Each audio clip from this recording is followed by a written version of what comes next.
coming up, supplements, trampolining, hormones and energy, addiction, cold exposure, and lots more.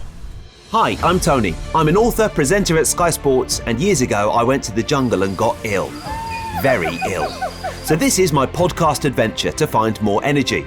It's packed with biohacking, science, health tech, supplements, and some of the most well-known experts on the planet. This is something I spent 4 months of my life doing with electrodes glued to my head so that you can do a lifetime worth of meditation. Decide what you don't give a fuck about, which is something you don't care about.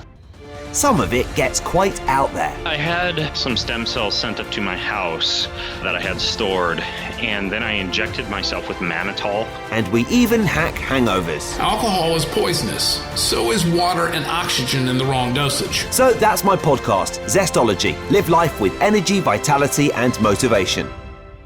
Hello, welcome back to Zestology. I'm Tony, as always, walking around London. I seem to be recording these on very windy days at the moment, so I hope you can hear me okay. And I'll keep this fairly brief because today's podcast was such a good one. I enjoyed it so much, and it went on a bit longer than I meant it to, just because I was diving into all these brilliant techniques that Pauline Cox was talking about, author, speaker, functional nutritionist, and her top subjects are eating for hormonal balance, low carb, and keto. She's a columnist for various magazines. And this podcast starts with the amusing tale of how Pauline and I met, and moves into all sorts of primal ways to discover more energy, including some of the things that I've already mentioned, and also ultimate morning low carb smoothies, what to put in them, kids supplements, and lots more. So here is Pauline Cox on Zestology.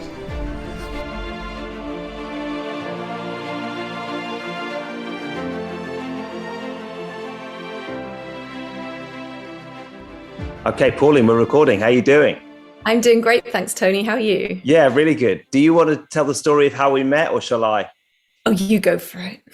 Well, we were sitting outside the Health Optimization Summit, and I got a copy of my book out, and you just came over to talk to me about my book, not realizing that it was by me. It was quite funny, actually. I just saw this bright energy, this word energy on the front of the book, and I was like, oh, I love the look of that. So I came over and I was like, hey, how's that book? Is it any good? Well, I would say it is because I wrote it, and I was like, oh, so okay. And bless you, you then bought it, which you didn't have to, but you immediately handed over £10 of your hard-earned cash for it. So thank you for that. Well, I'm an obsessive reader. I absolutely love getting an insight into someone else's head and seeing what knowledge and wisdom and experience you can learn from their lifetime of learning in, what would take someone maybe a few hours a day for a few days to absorb. And I think books are just such a wonderful gift that we can learn so much from. So yeah, it was a no-brainer for me. Oh, good. Did you have a good weekend? Because I loved it and I felt very inspired, and I've made some changes from being at the summit for the weekend. Yes, I thought it was fantastic. I absolutely loved being surrounded by so many like-minded people, and people who are as equally passionate and obsessed with optimizing health, which is, people are interested in health, but when you get those people who are really about making that small change to get a big result, that excites me. And so watching the likes of Ben Greenfield, I took a lot from his talk, actually. Yeah, do you enjoy that one? I enjoyed watching him as well. Yeah, and I actually made some quite significant changes after watching his talk. And one of them being, I've shifted my eating window, which used to be, I used to fast till lunchtime and eat a little later, till maybe 7. And now I've started doing the super smoothie that he spoke of first thing in the morning. And I finish my cutoff for eating is 5:30, 6 o'clock. And I've been feeling really good after doing that smoothie. Yeah, and literally loading it up with colostrum and bone broth and mushroom powders. I mean, the whole shebang. And it's my energy has been, and I need it at the moment, Tony. I really do. Any little edge I can get, I'm taking. So this has been, it's been actually incredible just feeling It's really low sugar. So I'm not getting that spike from the sugar, but I'm definitely getting a super hit of nutrients that that give my brain that power it needs, especially first thing in the morning. So I get a lot done up until lunchtime. So it's been great. Yeah. Yeah. And for people who don't, I mean, most people know who Ben Greenfield is. He's been on this podcast before, but he was the sort of headline speaker, if you like, the headline act, the lead. And he is very inspiring, isn't he? And, you know, for some people, it's a bit much. But because I was inspired to get his cookbook out again after seeing him. And we looked at that smoothie in this house and we thought, God, there's a lot of ingredients we haven't got here. But I think you can tweak it. You know, I love tweaking. And again, it's sort of what I do with women's health and hormones is you can tweak to add in these adaptogens and nootropics and things to help people who maybe need a bit, if they're tired in the morning, or if they're tired and wired in the evening, you can really start to personalize it, get your baseline right. So your healthy fats and your maybe collagen or colostrum or bone broth, but then start to tweak what you add in there to maybe help optimize that individual if they're like low in progesterone or they might be insulin resistant, where you can start to make it a little bit more personalized for that person. Yeah. I want to talk to you about progesterone later because I've seen you talking about that on your Instagram. You see, you prepared for this podcast by reading my book. I prepared by watching your Instagram, which is probably not quite as committed, but there you go. One of the changes I made with Ben's talk was going for a walk with weights, light hand weights. And I've gone up to about 4 kilograms each hand. And do you know what? It just is a bit more of a workout. It's great. Yes. Yeah. And I thought that was a fantastic tip because it's so practical and really easy to implement. I walk every day. I think walking is just the most powerful source of medicine we can have. It gives you daylight. It's a great start to the day. It really helps to optimize our dopamine, our serotonin, but it also really helps to calm the amygdala, our fear center, so that sideward movement that we get when we're walking or jogging or even cycling, we get this increase in alertness, but calming of anxiety. So there's so many boxes that are ticked when we go for a morning walk. And then if you add in a little bit of resistance, like you mentioned, some hand weights or a bit of hill walking with hand weights, then you're really starting to boost growth hormone as well, particularly if you're doing it in a fasted state. So there's a lot of reasons why this really easy to access key daily habit is really, for me, it's one of my daily musts, and it doesn't matter what the weather's like or how I feel. When I go for a walk, I always come back thinking, I'm so glad I did that. But you're into trampolining as well, right? Yeah, trampolining, cold water swimming. I'm a huge fan. Are you? Yeah. Well. Where'd you do that? In Clevedon. So we have a lake here in Clevedon. We're coastal. Yeah. And we have this huge marine lake. So I started 2 years ago, and I decided to start in winter, December, which was, kind of crazy to start right in the depths of winter. And I committed with a friend of mine, and we'd both been really inspired to try this. And we only managed 60 seconds the first time we went in because it really was like nothing I'd experienced before.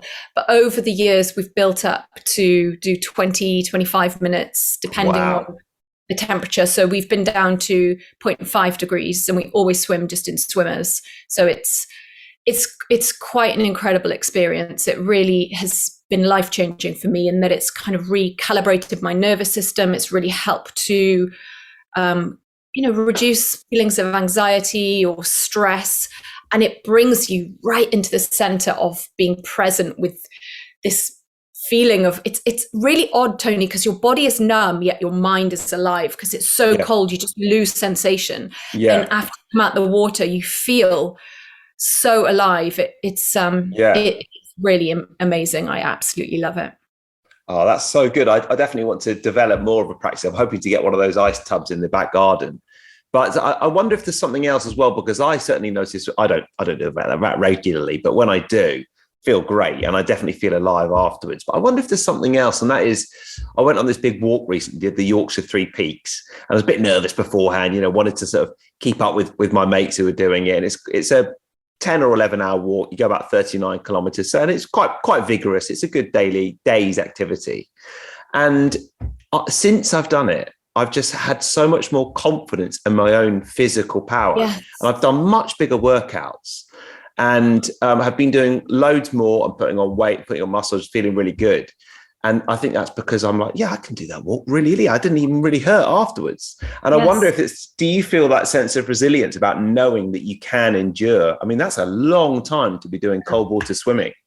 Yeah, I think you've hit the nail on the head. I think we limit ourselves in what we're capable of. And one of the things that we have, as I'm sure you're aware, is this lizard brain that's trying to protect us all the time. It's not seeking out excitement and growth and personal development. It's seeking out what's going to kill us. And so that part of our brain rears its head all the time with modern life. You know, it sees financial stress as a threat to us, our survival. It sees social situations as a threat to our survival. And so when you start cold water swimming, you have to completely quieten that part of your brain, because you walk up to the water and that lizard brain's going, oh my gosh, this is not going to be nice. Wow, this is going to be freezing. What are you doing? Are you crazy? You don't want to be doing this. And you have to go, I'm ignoring that. I'm switching that off and I'm just going straight in. And the more you do that, it's like developing a muscle. You just start to control that part of your mind that tells you something's not great and override it. And so you're right. It really helps you to control that primitive part of the brain and focus more on what you know you're capable of. Yeah, lovely. Yeah. Because obviously, you know, in the book I wrote about cold, and we're not lucky enough to have a cold water lake or the sea near us here. So it's going to have to be an ice tub or a cold shower, which is what I do. But even that makes you feel good. But I feel numb when I get into really cold ice tub or into one of the Lidos near my mate over in Tooting. And I think to develop that resilience really appeals. Yeah, it is. You really feel, you kind of feel superhuman with it. You do. You feel like, I think it taps into that kind of ancestral DNA that we have that makes us want to be like, for me, like a cave woman, or, it helps you feel like, I described it in one of my Instagram posts as being a wild woman, where I go out when it's really wild, like the tide is in and it's chucking water over, and you just feel like you're battling a little bit, battling the elements, and it's so invigorating. And I think, Tony, as we get a little bit older, we tend to start looking for safety more, and we lose that kind of playfulness and that desire for a little bit of danger. And that's probably because especially as women, our amygdala, the fear center, starts to become a little bit underfueled with insulin resistance and changes in estrogen levels. And I think as we get to that point, we seek other like dopamine seeking behaviors, like maybe eating for comfort, alcohol. And actually, when we start veering off the other way, like cold water swimming and finding new challenges, it really helps to overcome that anxiety prone sort of feeling, but it also helps to keep us away from the behaviors that we're getting those dopamine highs from that aren't necessarily serving us. Yeah. And what about the trampoline? I love the trampoline. No, I'm not so great at it, I have to say. Everyone in the family is better than I am. They'll do like flips and loops. My other half, he's a surfer, so he does these kind of, like, I don't even know what they're called, but he'll do these loop-de-loops and backflips and things. And I'm just there like jumping. And I learned years and years ago from Tony Robbins. I've done a few of his courses in America. He used to speak about lymphosizing. So, 15 years ago, I bought a little trampette and I'd be doing this. And then last summer, we dug a giant hole in the garden and sunk this massive trampoline in. Brilliant. We use it every day for just bouncing and getting the kids doing lots of primal movements and play, like all of us playing on there, including the dog, who just is hilarious trampolining. And it's a way of making movement fun. And I think if movement's fun, we're much more likely to stick to it. Interrupting this podcast for one moment to tell you about my podcast partner. It is BiOptimizers and Masszymes, which is a brilliant digestive enzyme and pretty good offer for you. this week because you can get a bottle of Masszymes completely free. It's actually a bundle they're offering. So you get a Masszymes, you get a book called From Sick to Superhuman, you'll get the Ultimate Carnivore Cookbook, and you get a copy of Plant-Based Superfood Delights. You get all that and it's worth almost $100. But the main thing is you get Masszymes for free. So if you haven't tried it before, you get to try it, no risk. And if you have tried it before, well, you get a free bottle and you like it. That's perfect, isn't it? Big fan of Masszymes. It's a powerful, best-in-class enzyme supplement. It's definitely one of the products that does best for BiOptimizers as well. That, and I think their magnesium breakthrough product.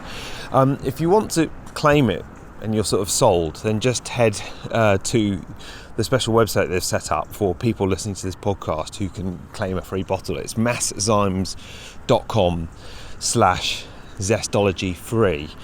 You get those 3 free ebooks and that bottle of Masszymes.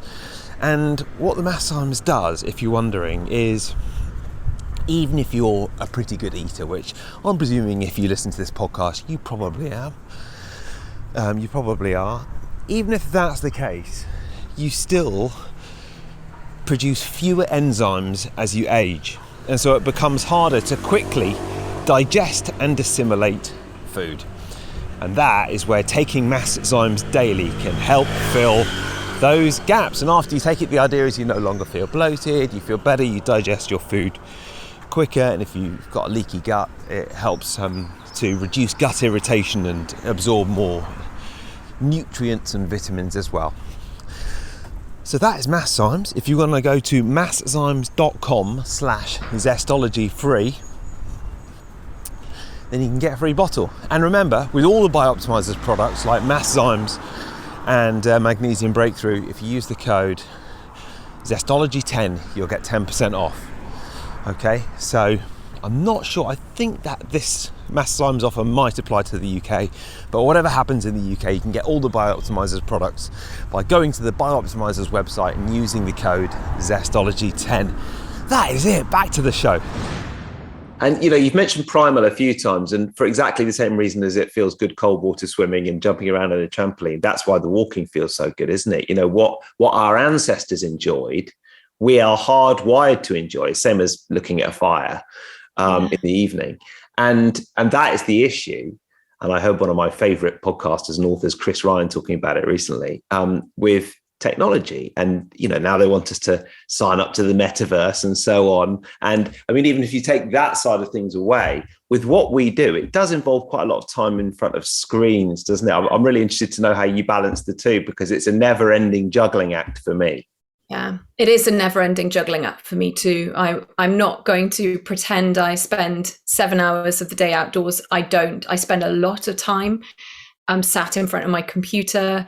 I do a lot of writing. I do a lot of lives and podcasts and interviews. And so I try and get balance through these little kind of, I love the way Ben called them movement snacks. I thought that was such a great way of describing them. So I'll try and get, you know, between calls, and I carve out sections of really focused time, Tony, and that helps me to not have any distractions. If I'm reading a paper or if I'm trying to really gather information for a particular piece I'm writing, then I'll carve out that time, 45 minutes of really focused concentration, no disturbance. And then once that's done, I know, boom, outside, 15 minutes, sunshine, jumping, grounding, shoes off, socks off, get onto the grass, do some breathing, have a herbal tea, and then it's back in 45 minutes of focus again. And that I find, now I know that's not practical for everyone, because some people based in an office, I work at home, so I can do that. Now, I would say if you're in an office environment, just have some plants around you, go to a window. If you can, put your desk by a window. Just getting natural light wherever you can throughout your day is still going to be beneficial for your circadian clock and for your mood. But you can't really beat just getting outdoors and planting your feet on the ground. Yeah. So what's the division of your day like? Because I know you're an author, you're a columnist. Do you have private clients as well? Yeah, so that's another thing, is when you're spinning lots of hats, you have to be super focused on your diary. So I run a women's health membership, which I do lives into regularly. I'm an author, so I'm currently submitting my manuscript for my second book, which is almost there. It's been a lot of hard work. Has it? I'm a columnist for a magazine in America as well as the UK, and I see some private clients, but I've eased off that work now to focus on a lot of my other work. So the clients I do see tend to be quite complex and challenging, which is great for me, and it's also great for them because they get, I have quite a long.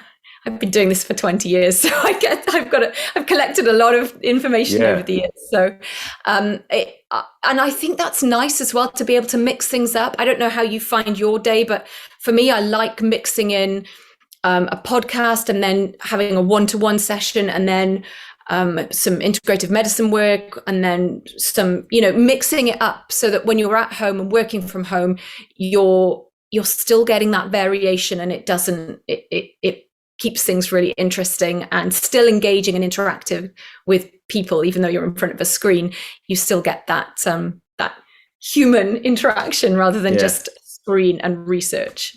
Well, deep work I love, and I do a lot of writing as well, and that bit is easy.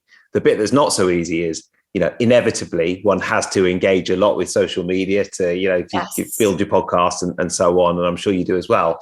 And that bit isn't deep work. It just never is. There's a lot of distraction. It's fiddly. You've got to be on Instagram to post on Instagram and so on. It's just, it's a different sort of brain set, which I don't enjoy quite as much.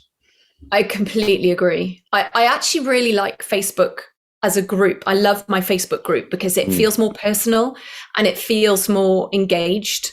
And I feel like I can connect with people in there easier than Instagram. I find Instagram's quite a cold platform in some ways. You put something out there and it's just there. Whereas Facebook, it feels a bit more like you have an audience of people who really want to learn from what you're doing and who are really interested.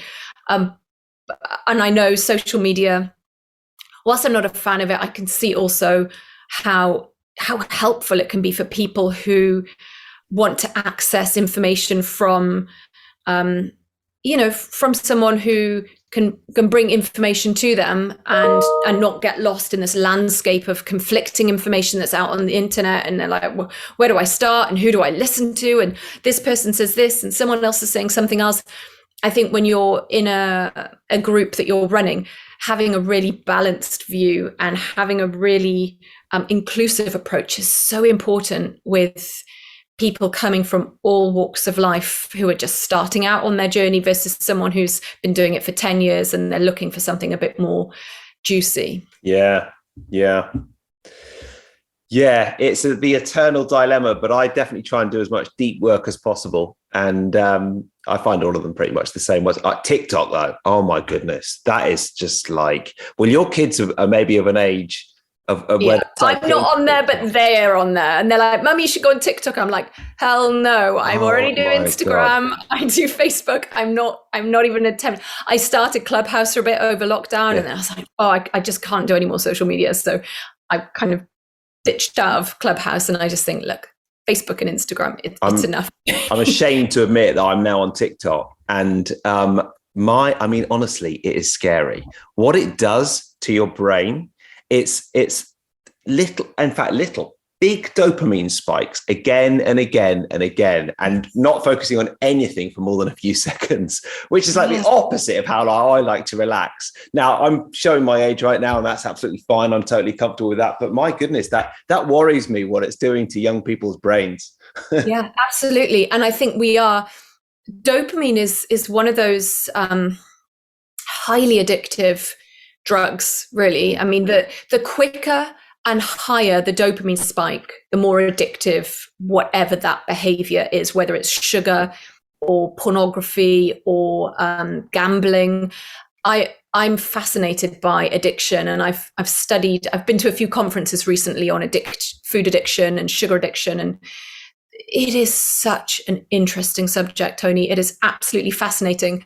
And food addiction is particularly challenging because with things like drug addiction, once you've overcome your addiction, there's no temptation, there's no sort of spectrum of drugs like there is with food. Food addiction is really challenging because every day you have to make a decision about food. It's not like you're abstaining from food like you can with alcohol and drugs. And so when we're surrounded by these food products that are manufactured in a way to be super addictive, and you're getting triggers all the time from TV ads and social media for these foods that are just triggering these neuroassociations and sending your dopamine levels up before you've even taken a bite, it's a hard addiction to battle. And a lot of people struggle with it. So dopamine is something that we're practically drowning in our modern environments, and it's a big problem.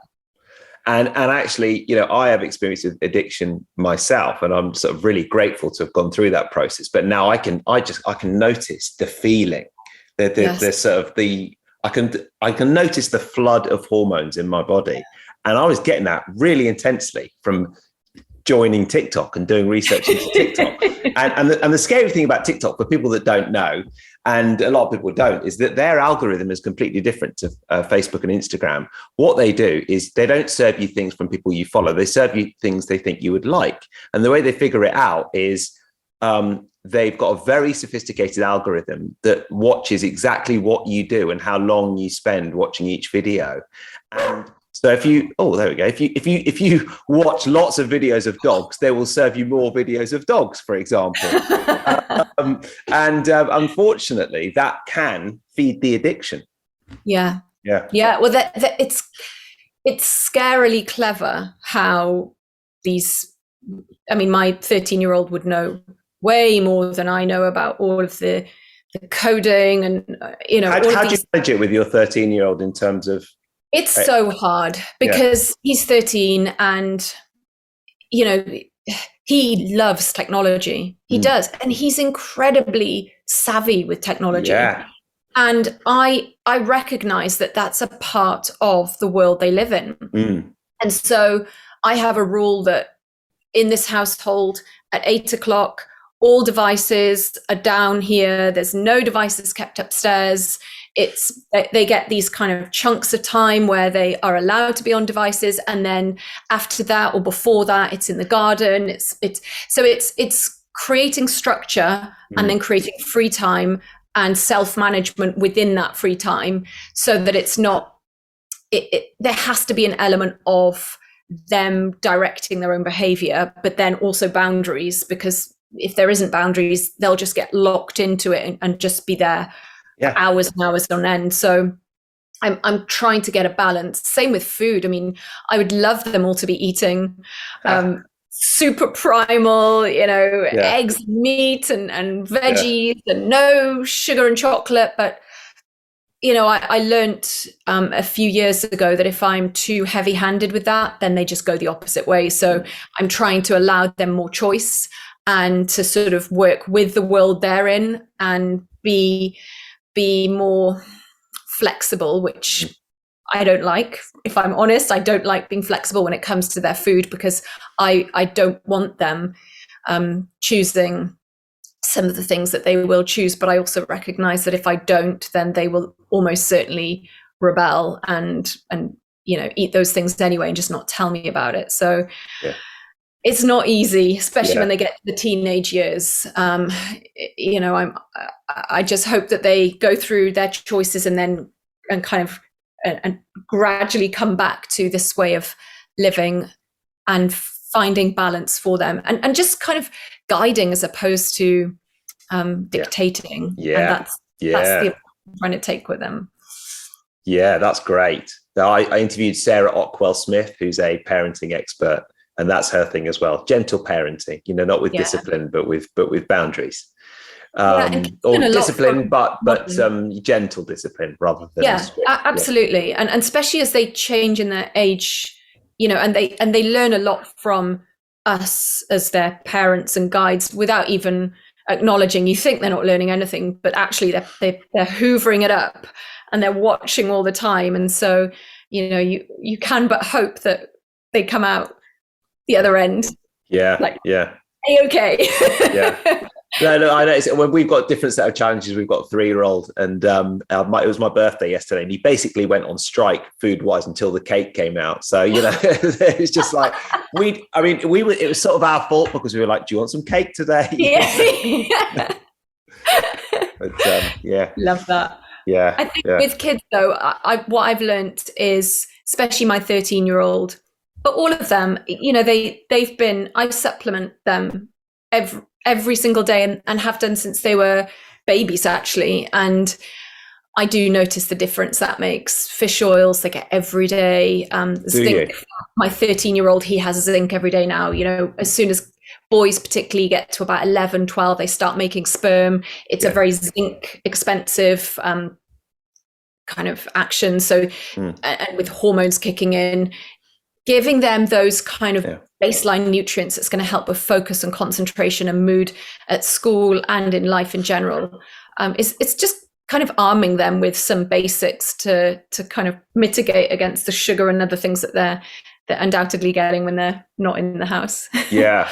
And I didn't intend that we'd talk about this, but I'm really interested. And actually, one of the things that came up, I think Tim Gray, who organised the Health Optimization Summit, was asked about some of the future trends that he saw in the health world. And one of the things he said was sort of responsible supplementation for kids. Yeah. And actually, that's for us, that's quite a challenge. If you've got any good brands you recommend, I do actually. Do you? Yeah, I do, because I'm the same. I mean, I did a master's in nutrition and public health, and my dissertation was on children's nutrition, because it's an area I think that there's not really enough focus on. We look at, a standard recommended daily intake, but we don't really look at how we optimize that for children and how we can really see what we can get out of them, as in maximizing their potential. And my 13-year-old is incredibly smart, and I'm saying that humbly, but his brain is like no brain I've ever seen before.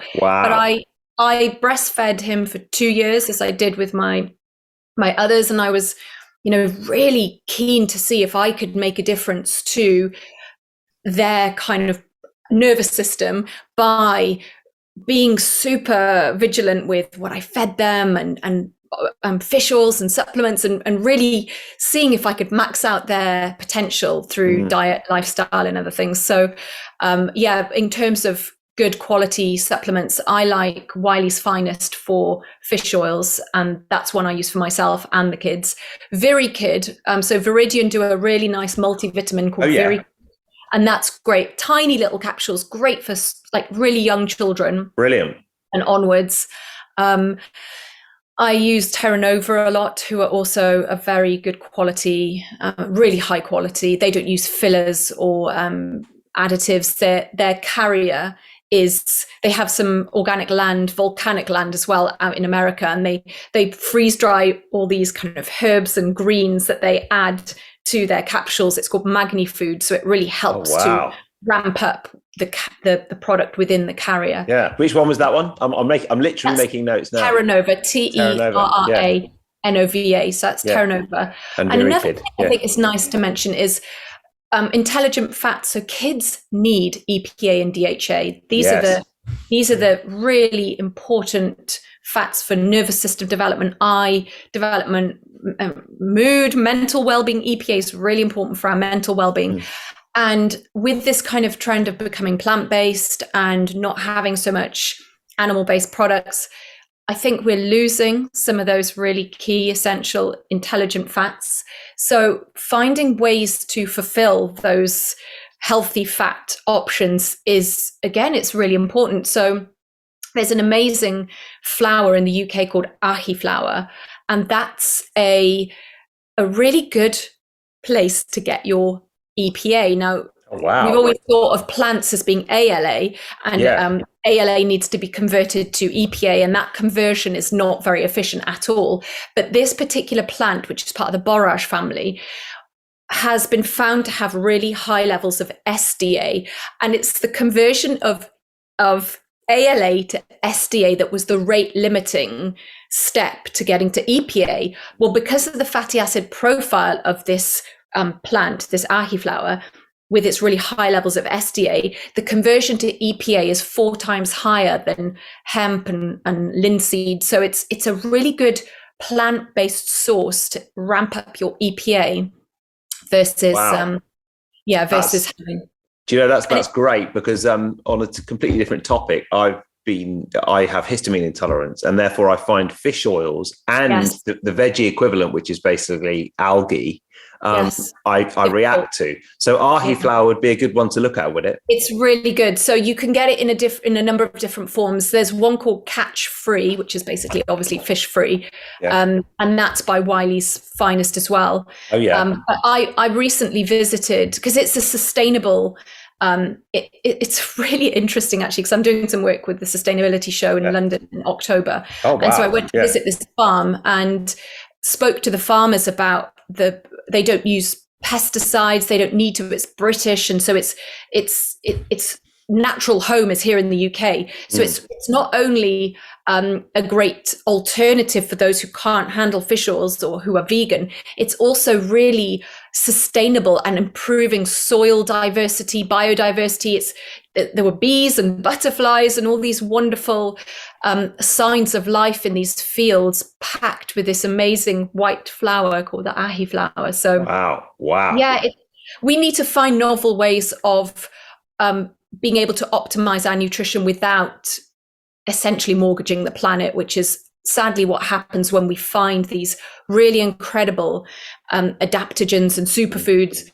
They all of a sudden, the indigenous communities who've been using them for years, their reserves just go as we kind of start using them in the Western world. And we need to find a balance, a way of harvesting and obtaining these incredible nutrients without taking too much from the planet. You know, we have to have this really symbiotic relationship with us, our health and planetary health. Yeah, the sustainability show sounds good. Might look into that. Yeah, October. Great. So it's, you know, I'm really passionate about planetary health and human health being the same. You know, we can't separate ourselves from the planet. We are nature. And if we want to optimize our health, we have to look at optimizing the health of the planet around us. So it'll be a great show. Oh yeah, sounds good. Yeah. Well, I wanted to talk to you about hormones, and we're sort of almost out of time, but can we arrange another interview in a couple of months' time? And we can chat about hormones. I know that you chat a lot about, well, you've talked about progesterone, menopause and perimenopause. Do you talk about men's hormones as well? I do, yeah. I tend to specialize in women's hormones because a lot of my audience are women, but I think metabolic health as, you know, as a subject and really optimizing our metabolic hormones, insulin, ghrelin, leptin, glucagon, getting all of our metabolic health like as best we can is such a great starting point for energy and well-being and longevity that that applies to everyone. And then it's just starting to, that's where for me the fork starts to divide in the pathway, because I love and respect a great deal of the individuals I follow on Instagram and on social media, but I do find sometimes that it's very much directed towards what would be helpful for men, and actually women, particularly women from their 40s onwards, need to take a slightly different approach, because, you know, we have cyclical changes. We have a 28-day hormone cycle. Men have a 24-hour hormone cycle, and we have different needs. We have different nutritional needs. We have different emotional needs, and we are prone to changes in, for example, growth hormone. You know, guys have growth hormone levels that stay much higher, much longer than women. After about the age of 35 to 40, our growth hormones start to decline, which means we are less able to make muscle, and that in fact affects our kind of how prone we are to insulin resistance and sarcopenia or muscle loss. Oh yeah. I saw that on your Instagram. Yeah, people putting on weight from their early 40s, and I didn't want to ask about late 40s, but but we'll do that. We'll talk about that next time on the hormones. All right. Yeah, absolutely. Yeah. Now, look, I've got the two questions that I ask everybody. I'm looking forward to hearing what you as an author will say for your book recommendation. What's it going to be? My book recommendation would be Man's Search for Meaning by Viktor Frankl. Such a powerful book, and one I think that whoever reads this book takes what they need to take from it. So it was a book recommended to me by one of the Tony Robbins conferences I attended years and years ago. And I tried to read it once, couldn't get through the first chapter. I found it just too challenging at that time in my life, too emotional. And then probably a year or so later, it just jumped out at me on my bookshelf, and I took it. And that's when I knew I needed to read it. And it's a go back to book. I read it every couple of years and just reabsorb what needs to be taken from it. And I take something different from it every time I read it. Oh, that's great. I love that book as well. And it's a good nudge for me to reread it. What about one tip for living with more energy and vitality? I would say get up and go for a walk every morning. It'll change. Not the trampoline? You could definitely get a little trampoline. But I think even if you don't want to go for a walk anyway. Don't negotiate with yourself. Make a commitment to do it for 30 days. And then after that, you'll just do it because you know how great you'll feel from it. And if you need to put a little tick list, like walk, tick, tick, tick, tick, do something that incentivizes you. And I love the idea of pairing immediate reward with long-term reward. So if you love podcasts or you love music or something that you really enjoy doing, like listening to music or podcasts, then by all means put that on and go for a walk. So you're kind of the problem with exercise is the reward isn't always immediate, and so we tend to put it off. Whereas if you pair it with something you really enjoy doing, you're more likely to do it. And then once you've done it a few times, you'll just do it anyway because it feels so great. So morning walk, 20 minutes a day, every day. Definitely. Now, where can people find out more about you and the subscription club as well? So my Facebook group's a nice place to come if you're looking for more information on. And it's called Healthy Keto and Low Carb Living. It's not just about diet. It's actually about, just lifestyle, how we can just make small changes for health and well-being in the long run. So that group is a nice place. Instagram at Pauline J Cox. I run a health food store called Sow and Arrow, which is, I have lots of blogs on there every day. So it's like Bow and Arrow with an S. Yeah. And you'll find all sorts of information on there about other things, my book and whatnot. So fantastic. I've really enjoyed this, and I feel very inspired to go out and do a bit of movement now, and just all in general feel inspired. So thank you so much. And let's do another chat in a couple of months if you can come on again and ask and bear me asking lots more questions about trampolining and parenting and hormones and all sorts. Absolutely. I've enjoyed it, Tony. Thank you. Yeah.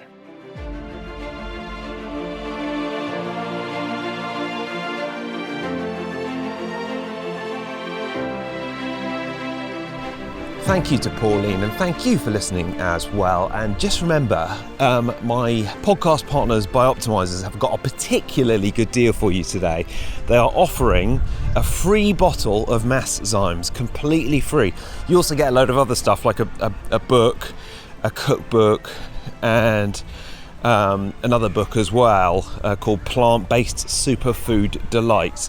But the main thing is you get a bottle of Masszymes completely free, which is worth quite a bit. So that's not bad, is it? The bundle that they're giving away is a total value of $81, and they will send it to you for free. I think there's a small shipping fee, but it's basically free. So that's pretty good, isn't it?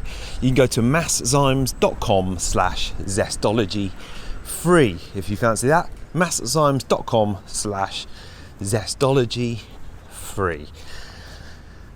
Let me know what you think of Masszymes as well. I'm a huge fan of digestive enzymes. I think they're really important, and I think digestively some of us just need a bit of help every once in a while. And it's particularly good when you eat late, or you eat a heavy meal, or you eat a steak, I find. So there you go, masszymes.com/zestology-free. Thanks for listening. Thank you to Pauline, and have a great week.